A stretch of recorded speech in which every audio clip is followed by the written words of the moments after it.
Thank you very much for this opportunity to testify. I appreciate very much. In my view, it would be a great mistake for President Trump to veto such a bill. The President has shown that he's unwilling to act against Russia, and that is why the congressional view provision in your Senate bill makes eminent sense, so that the administration cannot ease or lift the sanctions on Russia until Putin's attacks on our democratic elections have ceased and until he's met the provisions of the two Minsk agreements on Ukraine and Crimea. Third, Congress and the President must make resistance to Russian interference in the European elections, as well as ours, an urgent national priority. I served in the government for a long time. I served both parties as a Foreign Service officer, and I find it dismaying and objectionable that President Trump continues to deny the undeniable fact that Russia launched a major cyber attack against the United States, regardless of what party he launched it against.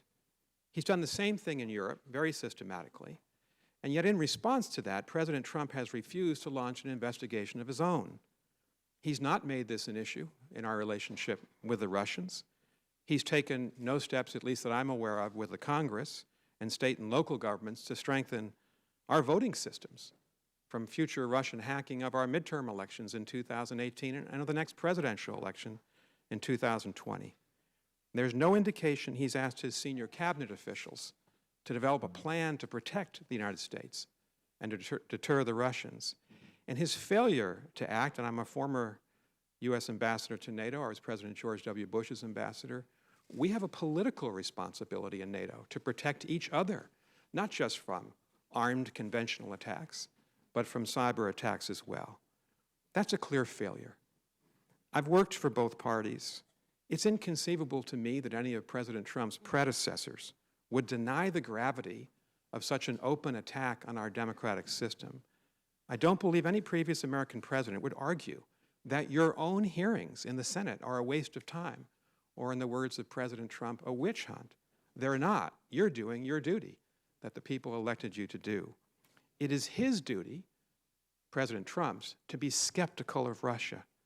It's his duty to investigate and defend our country against a cyber offensive, because Russia is our most dangerous adversary in the world today. And if he continues to refuse to act, it's a dereliction of the basic duty to defend the country. And Russia's going to do this again. You heard Director Comey at this committee say that he felt that Russia would be back, maybe against the Republican or Democratic Party. Our elections will be at risk when that happens, and the sanctity of our elections will be compromised in the minds of our citizens. Ambassador Nick Burns, the Roy and Barbara Goodman Family Professor of, with you, Ambassador Burns, welcome. Mr. Chairman, Mr. Vice Chairman, members of the committee,